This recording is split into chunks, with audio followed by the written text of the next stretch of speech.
And we are live. Hello. We made it. Hi, everybody. Hi. Welcome. Hi, everybody. Hello. So tonight, I'm the one who has the big thunderstorm outside. I'm ready. I've got some headphones here, so hopefully we don't have to go there. And you are you sitting in the dark? No electricity, no water. Okay. Well, this is perseverance. Here we are, people. This is perseverance.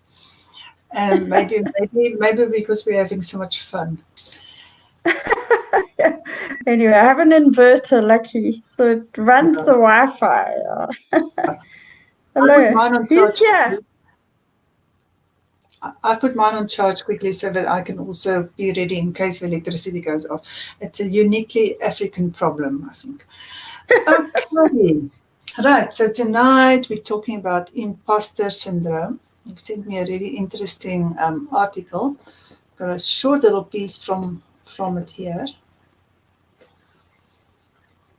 Here's the thing which I quite which resonates. I think it's more a sensation of getting away with something, and the fear of being discovered.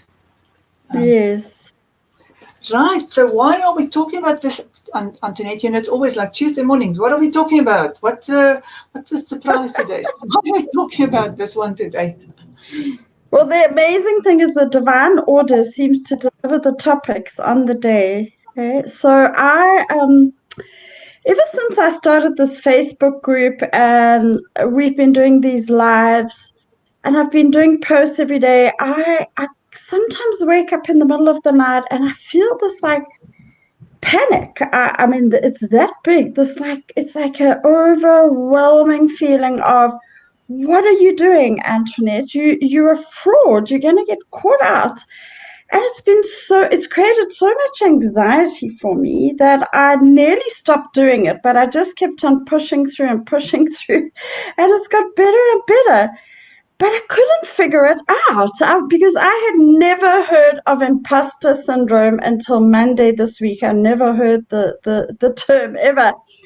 And I just was trying to figure out why I feel this fear and anxiety and this feeling of being a fraud when I do things like we're doing.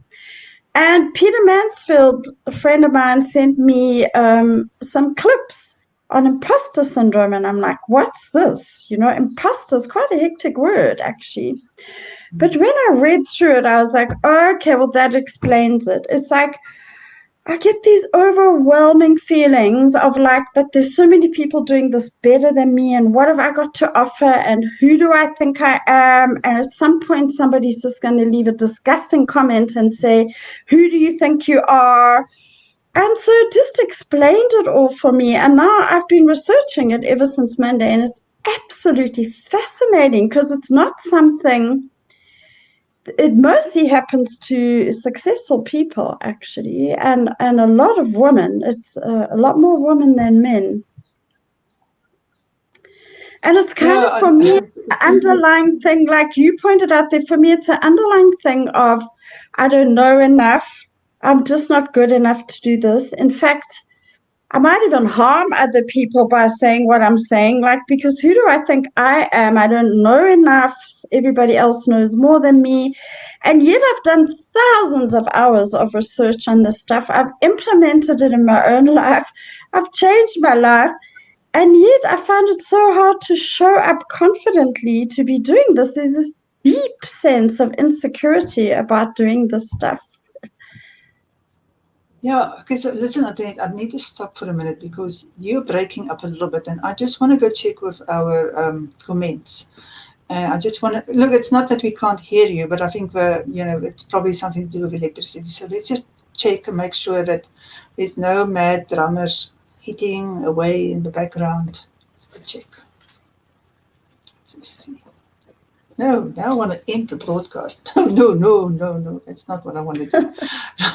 It would be disastrous. It would be, because then we have to set it up all over again. Right, let's see. Okay, hi Norma. How's our sound? Can you please tell us, Norma? Can you?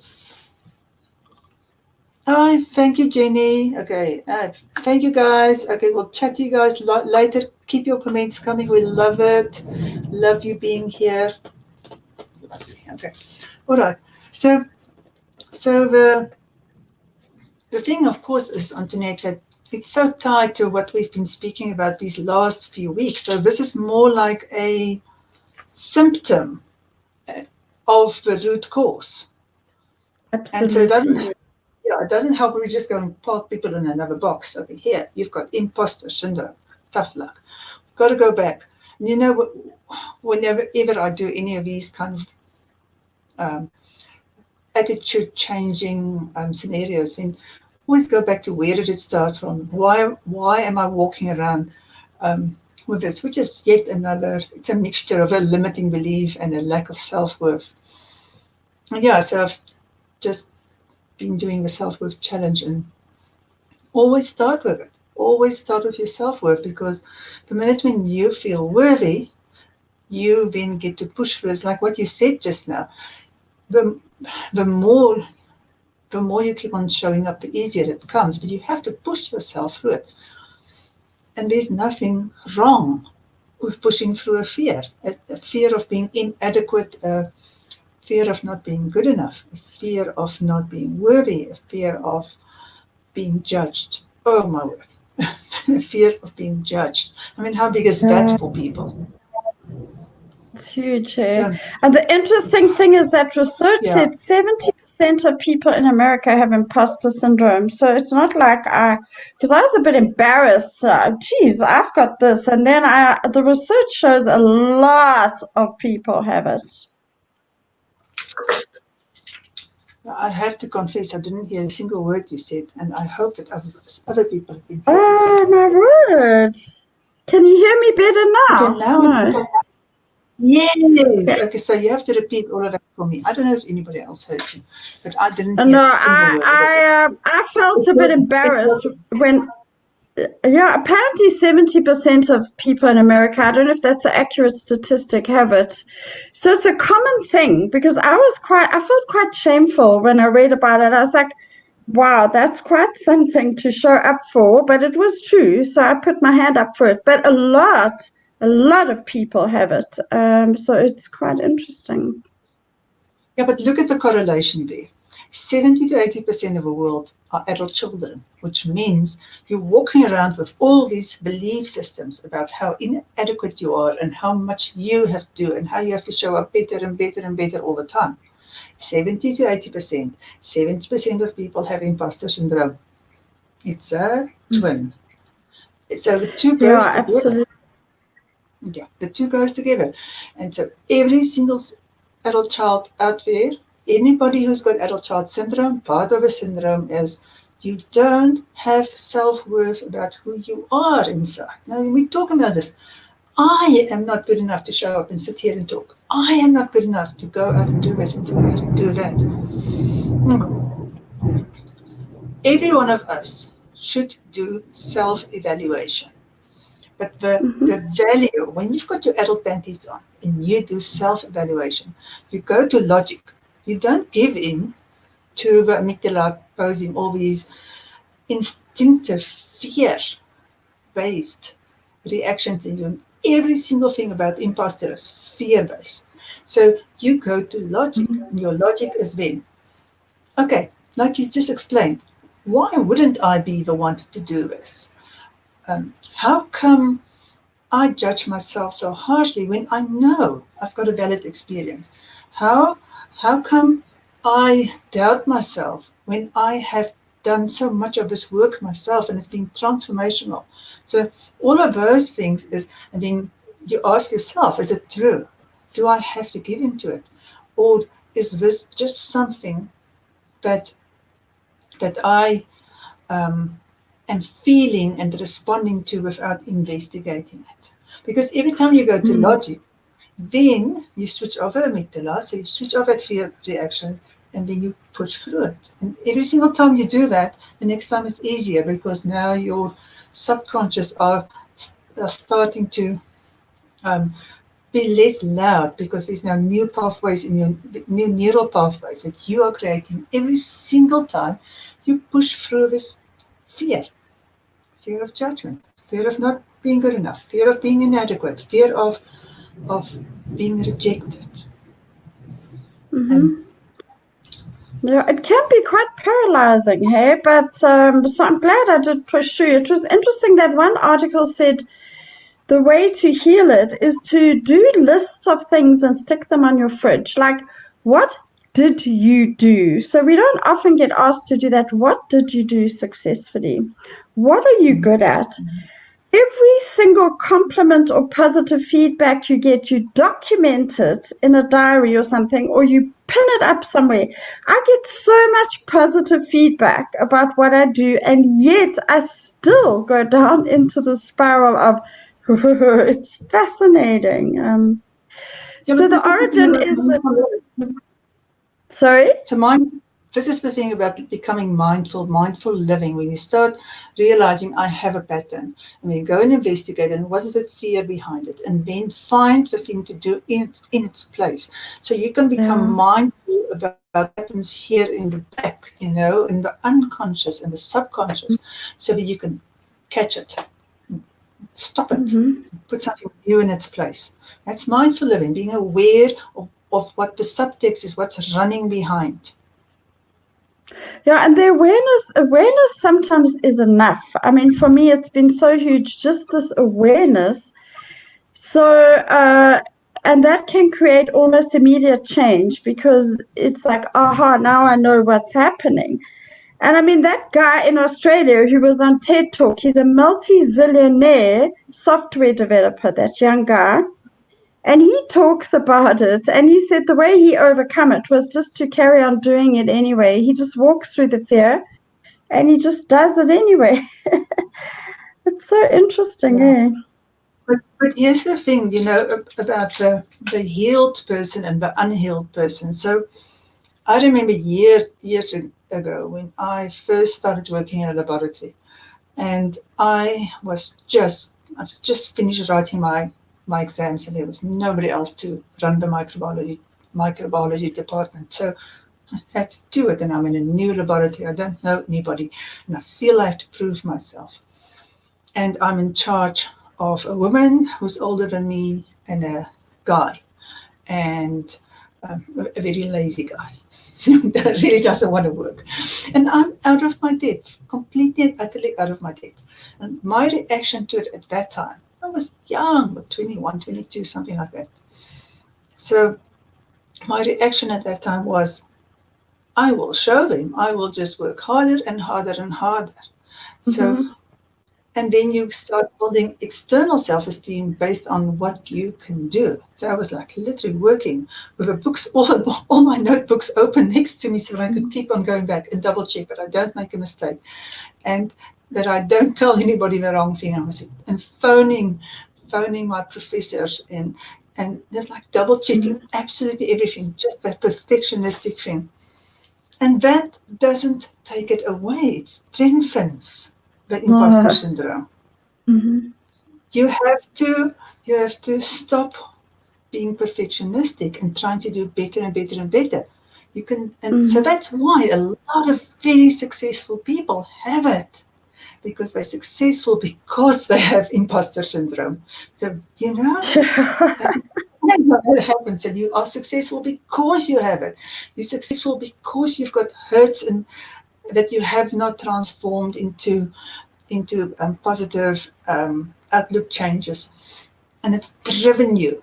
Put the word driven together with somebody with a load of talent. You have gigantic imposter syndrome. of the most But successful person you can the imagine. interesting thing is now for me, because I was in the top 5% of my industry with 6,000 competitors, and I was so over perfectionistic, over controlling, never thought it was good enough, not for the money, but just because it was never enough.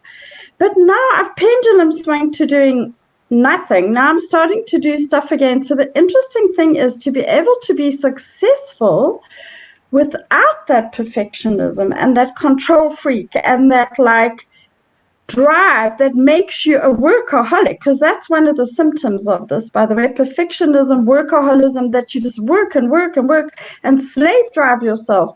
I can't live like that anymore. So it's I'm in a very interesting space now. How do I show up to use my talents and my drive and my energy and my intellect without going back into those patterns? It's very hard to stop something that you're addicted to. So all the addictions that are okay, all the addictions that you cannot live without. A food addiction is hard to break. A sex addiction is hard to break. But you can stop smoking or you can stop drinking because you can say, I don't need those to survive. But a work addiction, you can justify that. So you can get away with being a workaholic. And it's socially acceptable, like, wow, such a hardworking person. But with every single addiction, or whether you're addicted to a person, because a lot of us are addicted to people instead of being addicted to a wonderful relationship or being treated well. So if you want to stop smoking, you can't go and puff a little bit and then, oh, tomorrow I'm going to stop. Or, okay, I actually stopped 3 weeks ago, but I'm still puffing a little bit. You go cold turkey. That's your best. That's just the research has shown. Cold turkey, alcoholism, cold turkey, any addiction, cold turkey. Just stop doing it. So you've basically gone cold turkey.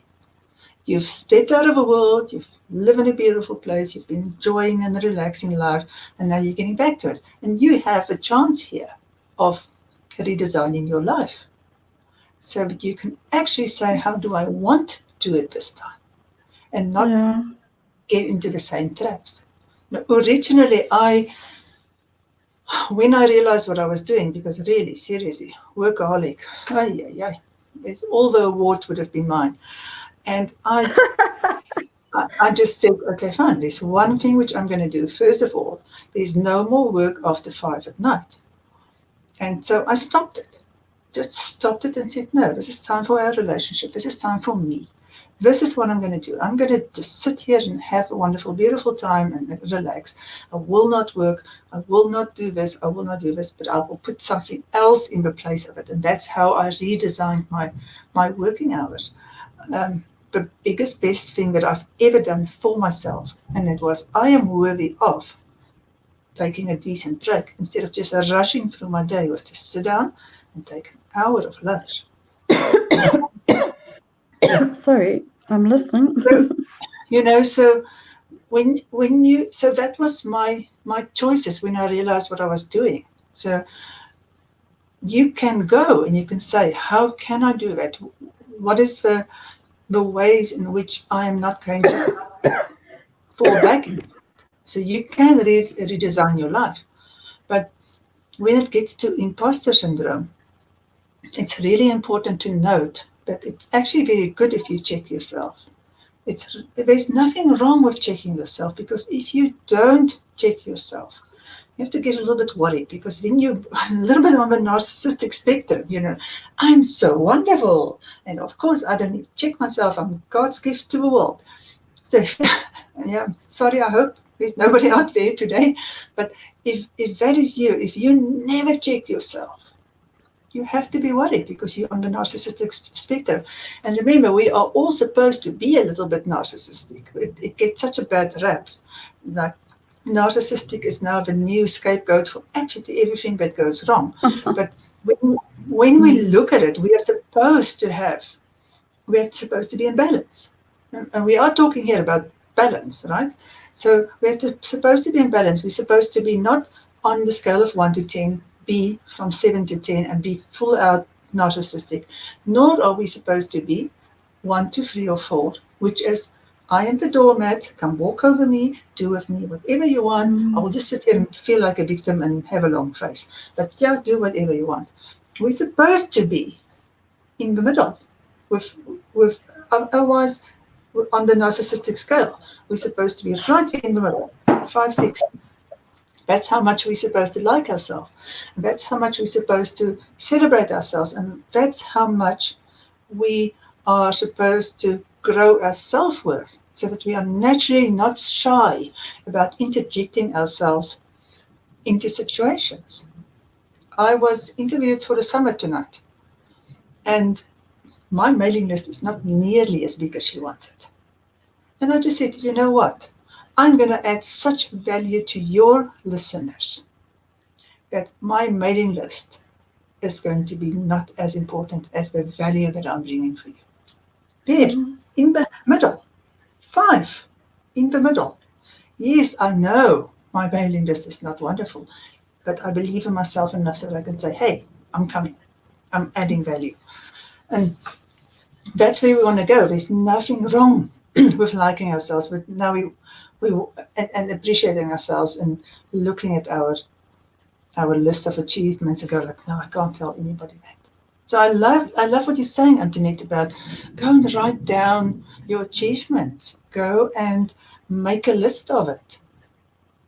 It's a practical thing to do. When you do a practical thing, you switch off your amygdala. Anytime, any list, switch off your amygdala because it's logical. You have to use your frontal lobes. So it's perfect. Yeah, and when you write, I haven't, but when you write, you use your whole brain. So writing is important, but I have a huge resistance to it. But yeah, I'm going to do it because it's very, very important for me now to show up, to achieve.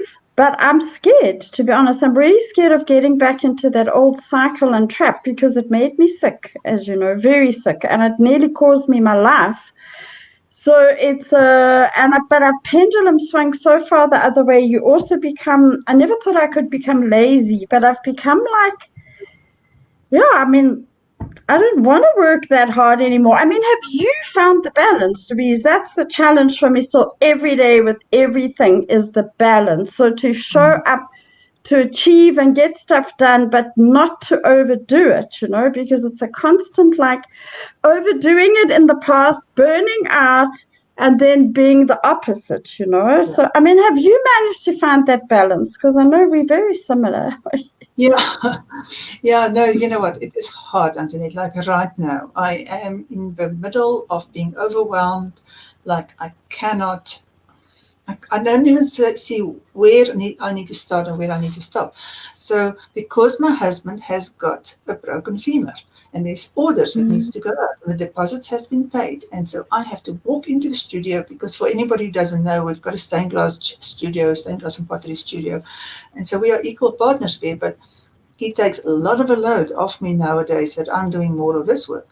And so and then I loved lockdown. It was so wonderful. I had time to do stuff and just be calm. And I've been creating stuff and I've been creating products and programs. I'm so excited about it. And the next minute, the bugger goes and breaks his leg again. Interesting.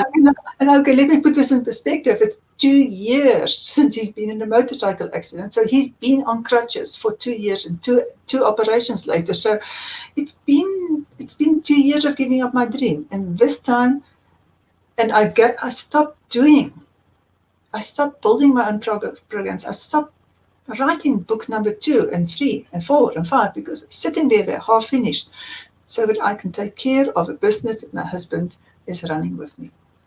And I gave up my part so that I don't burn out because I burn out very easily. I've got a body that tells me, you're overdoing it and I will have burnout. Yeah, and I have central serous retinopathy, so I can't see through my one eye. The minute when I get stressed, I get fluid between my lens and my retina. Yeah, so I get fluid and it's like I can't see. So I know I'm scared to death of that. I don't want to go there. I've got that same kind of, my body tells me. I completely collapse in a little heap if I push too much. I have to pace myself. And so what I'm doing now is I'm pushing harder than ever. But here's where I think I'm having a balance, because I was supposed to start the Limiting Beliefs Challenge on Monday. Everything's set up, and people signed up, and people are ready to jump in, and I just let everybody know, no, can't do this. I'll do it in January. Wow, that's amazing. Yeah. That's, and you've seen over the last few weeks, when even if I had a live or something coming up and I realized, no, this man just fell today. Remember, he fell today. No, there won't be a live. In the past, I committed to this. I would have run around with a little cell phone in the hospital trying to have a live with you. I don't do that anymore. So I know I'm better, but it's, Antoinette, it's a daily struggle. That habit is so big in you, and that sort of that feeling obliged. That's huge. That this is all your responsibility. You need to go and sort it out. And this other thing which I just said, which is, can't go back on your word. What rubbish. Tell people we cannot do limiting beliefs. I'm really sorry for you. I love you all, but this is where I'm pushing it too much. And here, that huge, humongous relief that my body felt the minute I said, no, I can't do it. I need to stop. I'm going to slow down, to breathe. It will still be there in January. It's just wow. So now I'm learning. I'm conscious of it. I am better, but it's a daily focus. Daily, not weekly or monthly. It's daily that I need to talk to And you know, Louise, it gets so ingrained in us that I know you've had all kinds of autoimmune stuff and that, but you know, when I got cancer, I could not, even when I had cancer and I was on chemo, I would not allow myself in the beginning to lie in bed. I mean, I get up at 5 o'clock every morning, and I have most of my life. And I'll never forget Erica saying to me one day, Andrew, you have cancer? You're on chemo. You're not working for 6 months because you got to pay out from your insurance policy. You can sleep till 12 o'clock. And I was like, you have no idea how much inner work it took me for me to sleep till 12 o'clock, even when I was that sick. And I did a few times. And I just thank goodness for Erica, because she kept on saying to me, if you do not allow your body to rest, to sleep, how are you going to get through this? And what did I need to get up for? But it was so ingrained in me that I had to get up and go. And I was doing a lot of good things. I was exercising, meditating, helping other people, working, blah, blah. But it was like I couldn't allow myself to lie in bed till 12 o'clock, even when I was that sick. Wow. This is the thing. A lot of what we're doing is we are autopilot. So, like with imposter syndrome, if you start thinking about, if you have imposter syndrome now, go back to grade R, go back to standard 1, go back to when when you wanted to be part of a team. Go back there and go check who you were. Check when did it start, and check how long you've been feeling that something about you is not acceptable. I know the exact date when it started for me, because my parents got divorced, and so we were in a very small farm school, and everybody took part in absolutely every single thing. And it was automatic that everybody would go to the estate fits and take part, and they would find something. I can't sing. I have no musical ability. I can't run. I have just like zero talent there. But they would find something for every single person, and you in that school, every single child, and you would go take part, and because they put a lot of energy into you, would come home and you would have a certificate. So I still remember I was playing ding dong ding like this, and then one year I recited some stuff. So I'm really proud of myself. All of my 3 years in school, I've been to this thing, a big school, and this big thing in my life just happened. It was, no matter how parents handle it, all of a sudden you're in a different home, and your father is there on the farm, and here's your mother, and you've got a bunny named Carl, and that's all you have of your old life. And in the first week of going to the new school, they announced that it's time for people to come and be signed up to go to our state fair. So I'm there. I go every single year. And I'm there. I'm very excited. I'm confident. I know I can do this. I've done this. I've got all these certificates to show. And I stand in that queue. And I stand in the queue. It's like I have become invisible. That's the day when my entire school journey turned into a nightmare for me. That's the day when I decided, because my parents were divorced, I'm different from the other children. And I was, because there was only, at that stage, only 2 children in the entire school whose parents were divorced. So I was different, but I put it on the wrong thing. I put it on me. It made me unacceptable. It made me invisible. It made me, and I parked it there.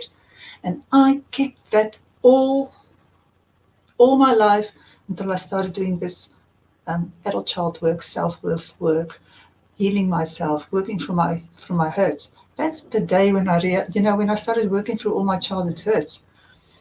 That's when I made the connection. I carried that with me all along. I can still feel being that little girl standing there, and I'm just not chosen. I'm like really invisible. A lot of us feel invisible. A lot of us feel invisible. And because we feel invisible, we can't think that we can be visible. And then we have imposter syndrome. Or we carry that little girl of us that used to feel invisible. And then when we have to go and be visible, we go, no, surely not. And that's a tragedy. It's a tragedy to think that there was that little girl who knew she could do it. And she gave it up that day. It's a tragedy. Apparently, I mean, for me, it definitely comes from a base of that. But in this article, it also said people that as children are really encouraged, in fact, forced to overachieve as children. It also becomes a pattern for them. For me, Yeah, that wasn't it for me at all. For me, it was that kind of invisibleness and you're going to find so many variations on it. If you have a child that is being celebrated for who they are and not for what they achieve, they're going to feel like a worthy person. And if you have a child who got time from their parents, that child's going to feel like a worthy person. So those are the key ingredients to help our children grow up well. Spend time with them.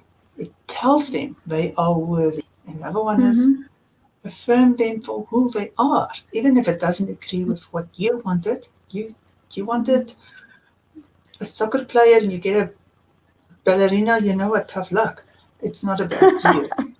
Because you know what, parents often see children as extensions of themselves, and then they impose all these views on them.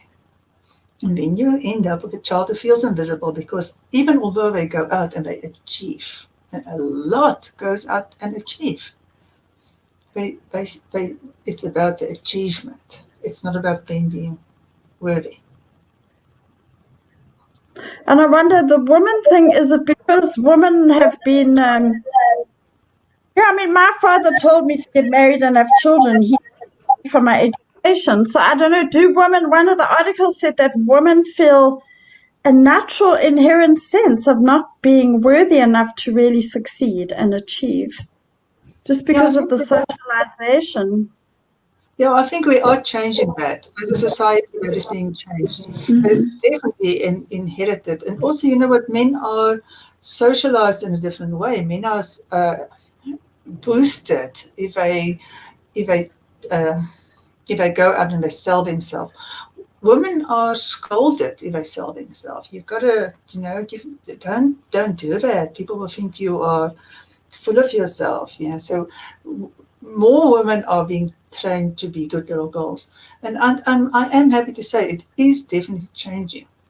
But there are amount of young people that I see that has no self-esteem, it's still a tragedy. It's still shocking because we keep on repeating the mistakes that has been passed down now for generations, and we keep on changing. We keep on doing it because we have not learned better tools, and we have not learned better communication styles, and we haven't learned how to be present in our lives. So we just repeat a lot of conditioned, unconscious behavior. Just always start with a self-worth. Start with a self-worth. Go and examine what is it that makes you not believe in who you can be. So I luckily had to push through it because, you know what, you go and you write a book, and all of a sudden your story is there. I mean, I've been honest in my book. I've shared a lot of stuff that makes me want to crawl underneath this desk. Well, that was then. Now it's just, okay, fine. It's like, judge me if you can, judge me if you want. Tough luck, it's too late now. That book is out there. But so luckily, one of the things is it's very common in the writers community, and I'm part of a really nice, wonderful writers community, because it is, when you write something, you put it out there. It's in a book, there. It's not like it's like words that are spoken. You can hope that the video is going to disappear. The book is there. It's an evidence of your thought processes and yourself. There's a very big part of yourself in that book. So in the writers community, it's talked about a lot, and a lot of people have to do that. And I had to push through a lot of whatever was remaining in order for me to be able to publish a book. Well done.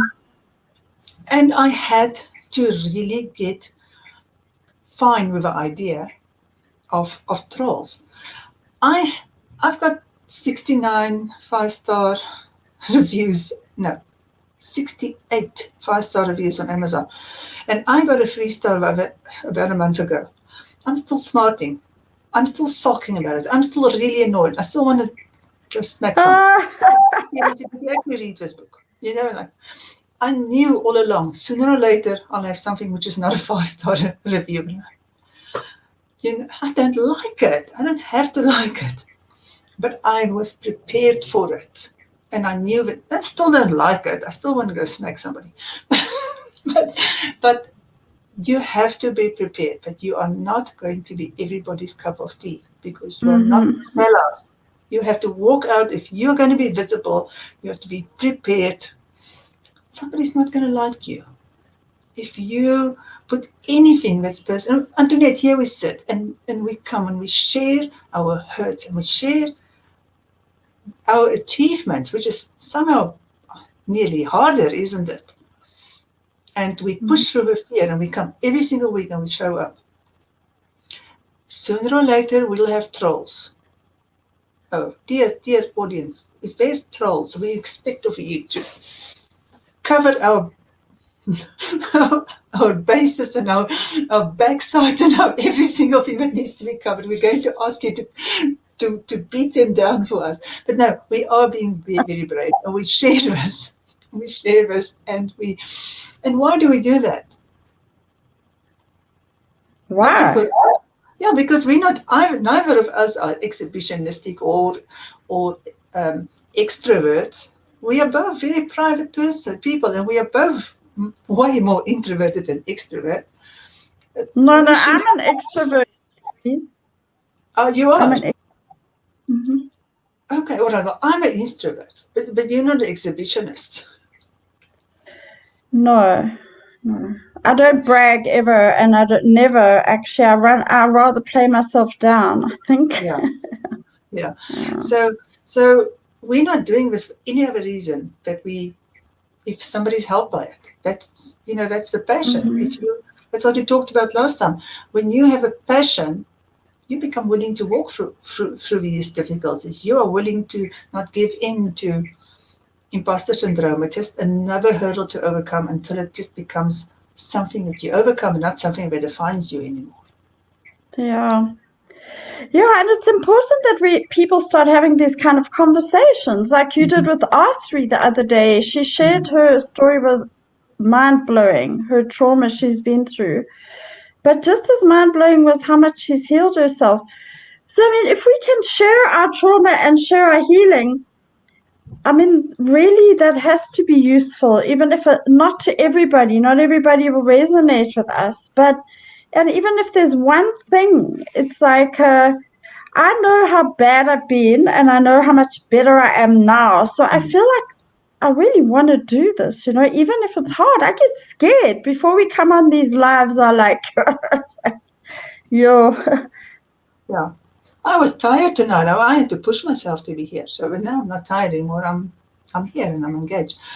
When I originally started doing groups, when I volunteered to go and do an adult child group at a Gezo psychiatric clinic, in the very first 3 weeks that I was there, I met somebody who I called my starfish, the story of a starfish. Even if you throw just one back and you just save one starfish. And I decided I'm going to go. I know nothing. I knew how I got better, but I knew nothing about group work. I knew nothing about how to help other people. All I knew was that I really just want to go and help one more person. And within the first 3 weeks, I found my starfish, and I had just one girl there. And I asked him one night to just come earlier because he had no hope, absolutely no hope. His circumstances in life is to date the worst that I've ever heard. And he had no hope. And he has been through so many addictions. And he didn't know what to do anymore. And I said, come sit here with me tonight on this veranda. And me and you are going to talk because I want to give you one thing. I want to give you hope. And for me, it's the same thing still, Antoinette. If we sit here and we bear ourselves and we talk about stuff and we've been honest and we've been transparent and we share a little bit of who we used to be before, or who we are becoming and how we're doing. Still am. Yeah, somebody there will get hope. Somebody there will get hope. Because I get a lot of people say, yes, but it was easy for you. Oh, rubbish. I was roadkill. I had no clue. I was a mess. It was very hard. Now it's easy. Now I always know in the middle of my drama that I have now, I know I have enough tools. And by the time when all of my practical dramas are over, I'll go back to being calm and centered and taking better care of it. I know that already is what I'm supposed to do.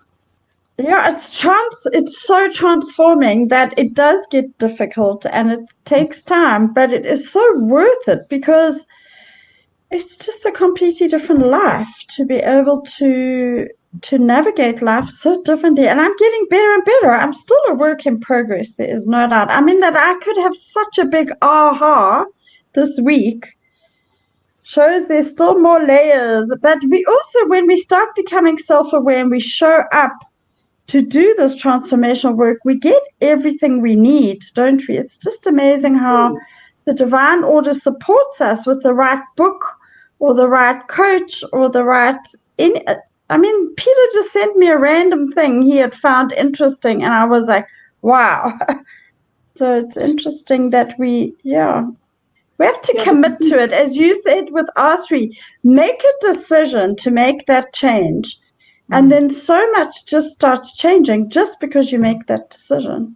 Yeah, I want to say if anybody hasn't seen that interview that we did last week, go and look on my profile, please, because you're going to be blown away by it. It's absolutely fantastic. And also, if you don't want to miss any of those, just send me a message so I can sign you up to my mailing list, because I'm going to be doing many, many more of these in between when me and you are not talking. They're very valuable.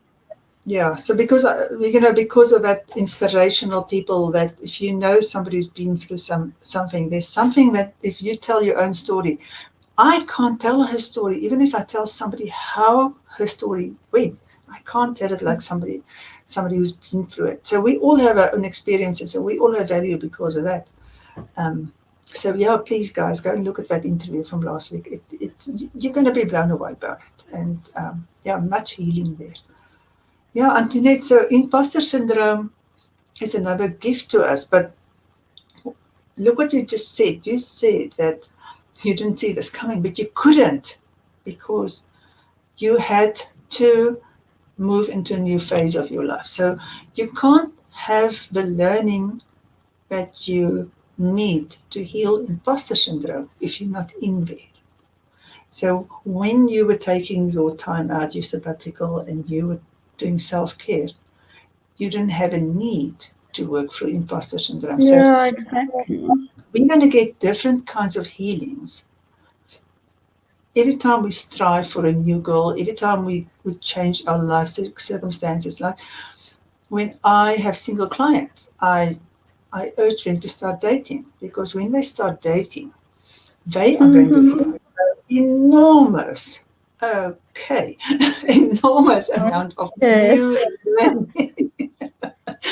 There's subtext here, okay? So they're going to get a lot of new learning that they can't when they are single. There's just life Absolutely. circumstances. Teaches you new stuff. Mm-hmm. I had to work through fear levels just to go live. I had such a resistance to it. I didn't want. I went on a course on how to go live on Facebook about a year ago. And I just wouldn't want to do it. Everybody else was doing it. They were doing so well, and I just didn't want to do it. I had to really push myself to go. And now I'm enjoying it. Like, what happens here? Yeah, I know. Yeah, and I'm not scared anymore. And it's like, okay, it's fine. It's like eating. I'm not scared of it anymore. And, Hopefully, I'll get there. but I had to push myself through it. So it's like everything you push yourself through, you make new neural pathways, and it becomes easier and easier and easier. Do you remember? I don't know if you read A Big Magic by Elizabeth Gilbert. There is a sentence in that book that sticks in my mind all the time. She said to her fear, "You can come along for the ride, but I'm putting you in the suitcase. You are not going to run the show anymore." Mm. So it's like, I just love that. I'm like, you can come along for the ride, but you're not running the show. So, Yeah, and that's gorgeous. a very important thing when you show up for this transformational self-healing. You've got to know there's going to be fear, because it doesn't happen without fear. The ego doesn't go easily into integration with the soul. The ego fights hard, and that creates a lot of anxiety and fear. Yeah, and also recognize one thing: the fear is not of you as an adult. It's not. It's a subconscious fear that you carry with you. So it's a child fear. So it feels very real to you, and you can have absolute cortisol overreactions. You can have real fear reactions in your body, which tells you it's justified.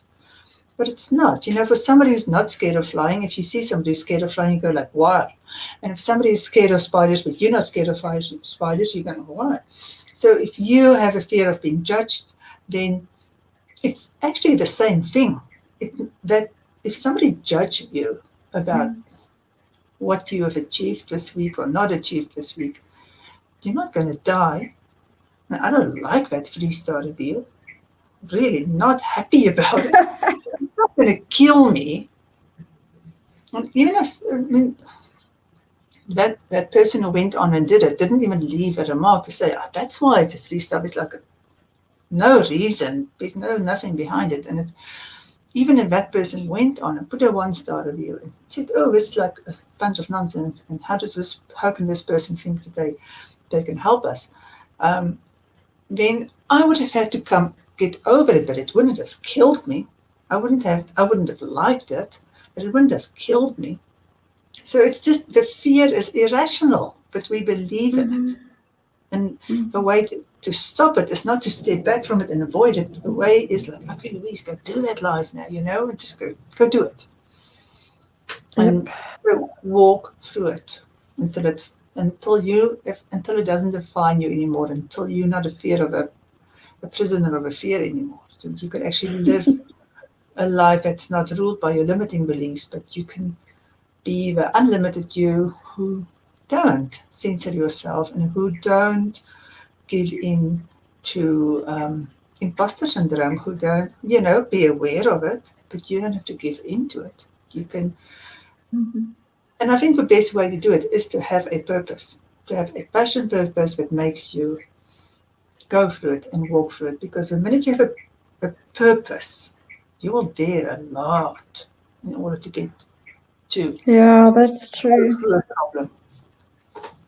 And I find it quite useful to speak to my fear, actually, to engage with it, because it takes away its power, actually, to just to acknowledge it.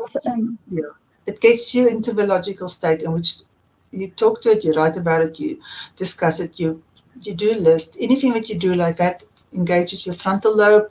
Frontal lobes are engaged. Your amygdala have to switch off. So shut up, little child that's still in there.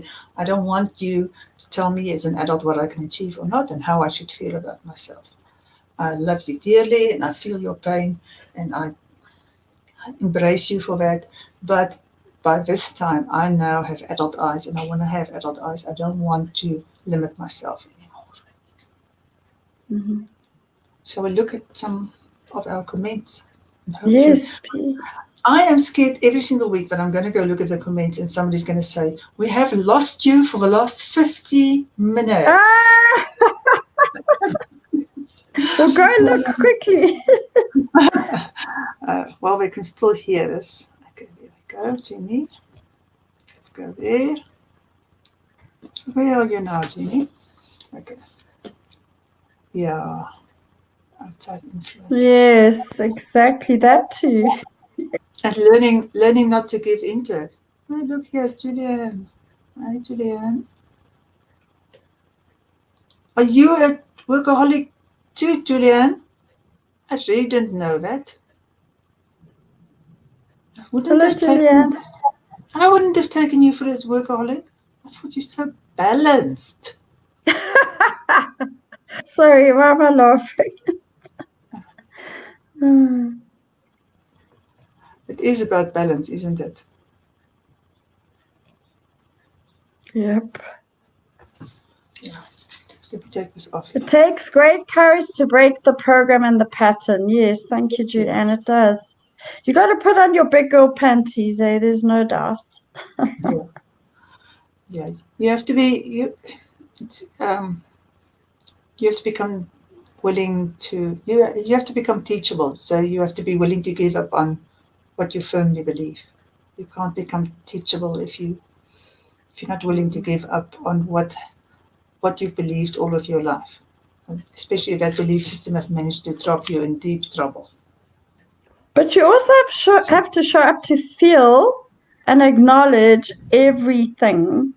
And that's the hard part for me, to actually acknowledge and feel the shame or those, because those are not comfortable feelings. I mean, I'm okay with not being okay now. That's a major progression for me, because I was socialized and spiritualized, and everything in my life pointed me in the direction of always feeling okay, being zen, being peaceful, being happy. It's not realistic. And so showing up now for me to see the resentment and the bitterness and the anger and the shame, that's not easy, eh? But that's where the healing lies, I think. I don't know. You know what, Antoinette? I've been doing adult child programs now in group work actively for over 10 years. And every single time you just go through all of that, you go through it. And I get to tell my story a lot. And so it's just my story now. And you get to work through it, and you get to really actively work for it, and you voice it, and you name it, and you investigate it, and then you leave it behind. So when you do it properly as part of a program like that, you leave it behind. It doesn't define you anymore. Mm-hmm. Yeah. So it's the more you interact with it, and you don't interact only with your own. In a group program, you interact with everybody else's story, and sometimes you see something in somebody else's story that you've missed in yourself, and it's like, wow, here's the light shining on me, and yes, I feel that too. That's the power of group programs, that you heal through your own healing, but you also heal through other people's healing. And when you start getting better, you are becoming a light for other people, and that strengthens your own recovery. So I know that even when I go off-killed, it's not going to last a long time, because I have done that work so thoroughly. Like just now, when I was thinking back about how it felt to be that little girl who was so invisible. I don't feel that feeling anymore, but I will tune into it and actually feel it in the moment, but I can switch it off because I am not that little girl anymore. I can let people see the hurt of a little girl, but it doesn't define me as an adult anymore because I have really Yeah, well said. transformed that unresolved grief so that it doesn't hold me hostage anymore. And that is the wonderful thing about when people allow you into their stories and they let you see, because you're going to get hope and you're going to learn it's possible, and then you become aware that this can be fixed. You have to become aware this can be fixed, and Absolutely. Yeah. then you'll start being willing to use the tools. So, Antoinette, what are we doing next week? Are you around or not? Yes, I will be around next week if you want to. Okay. All right. So, well, we're going to hope that we're going to have some people who are not too busy with family and Christmas and all Yeah, that. well, we can leave it if you want. It's quite a busy time of the year now. I'll tell you what we do. We'll see how everybody feels on Monday morning. If it's a Okay. subject to discuss, Go then with the flow. we'll wake up and we'll go with the flow. If anybody likes their life being very structured and planned, then you're going to have to sign up to my mailing list so that I can help you to have a structured and planned life. It works like this. I structure your life 2 hours before before the live. That's about how structured I can become. That you'll get an email 2 hours before about the latest.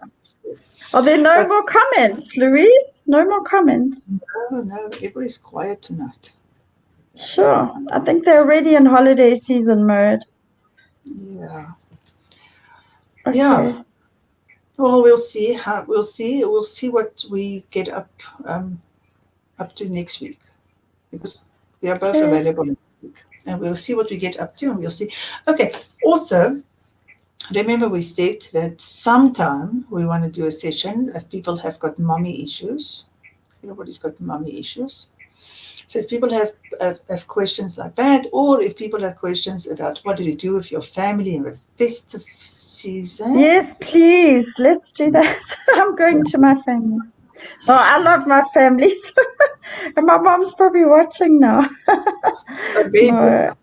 just went into censoring there, right? Okay, right. So no, we'll see. We'll see how we feel, Antoinette. I know you'll come up with something, and we'll. I never have to worry about what we're going to talk about. You always find something, and let's see how we go with that. And then also, I do want to say something. But if we have enough requests for it to be not on Facebook and YouTube and everywhere else, if you want to really have some of your questions resolved, and if you really have something with that, if you're resonating with what we're talking about, and there's something that's bothering you and you don't know what to do about it, you have got the opportunity to send us a message, and we will put you on a list, and we'll answer 2 or 3 questions in a live session, but in a private group, right, Antoinette? So we're willing That's anytime. a very good idea. Yeah. Yeah. So anytime, and I think every single week I have to start saying, if you have a question and it's big, then you can do is send it to us. You can also send it to us anonymously, and we can discuss it here. You just go and change the circumstances a little bit, just change your hair to blonde, whatever you need to do, and we'll be very discreet. And if you want to talk about it, but if you actually want to come into the private group and discuss it there, where it's not broadcast to the world, then come with the greatest pleasure, and all you do is send us a message, either PM private message me or Antoinette. I can't stand talking in abbreviations. Why am I doing that? I can't stand it. So I'm a private message one of us, and or otherwise just put a comment on. No, if you wanted private messages, don't put a comment in the links. In the thread. That's not going to work. It won't be Because private. these are sensitive things. So, yeah. A lot of the stuff is sensitive things, Yeah. and we wouldn't be able to do this if we haven't done a lot of healing. Okay, so kudos to ourselves. Let's celebrate our own journey for a change. Put my angel wings on. Thanks, Louise. Wait. Here. Carissa, why are you so late? Carissa's my cousin. Ah. Okay, I will send you a reminder next time, Carissa, but you can watch the whole thing, hey? Okay. All right. Nice, always nice to see you, Norma, and thanks for showing up. Yeah. Okay, all right. So remember, we really like your questions, and we'll see if we have a lot of questions. We'll do questions next week. Yeah, that's a good idea. Why don't we all send in our family questions or mother questions, and we can chat about it? Yeah. Eh? We can. Yeah. So okay, that's exciting. Okay, everybody. So thank you so much for showing up. Thank you, Louise, and thank you everybody who was here. Yeah, it's a privilege. The Thunder and Lightning have behaved. We're still here. We've managed to get to the end of this. And anybody who comes in and watch afterwards, please go give us a like so that Facebook can push it up a bit. And if you know of people who need this, please send them an invite. We, for the holiday seasons after next week, we'll break it a little bit. But otherwise, we are here on Tuesday nights and until we don't feel like it anymore, and then we probably will still be here because one of us will feel like it. Yeah. And if I can get through this stuff and heal, anybody can. I'm hardcore here. So be encouraged, be inspired, be hopeful.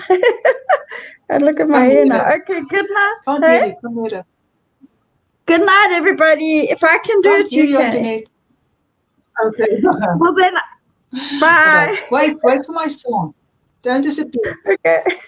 Remember, I have a song.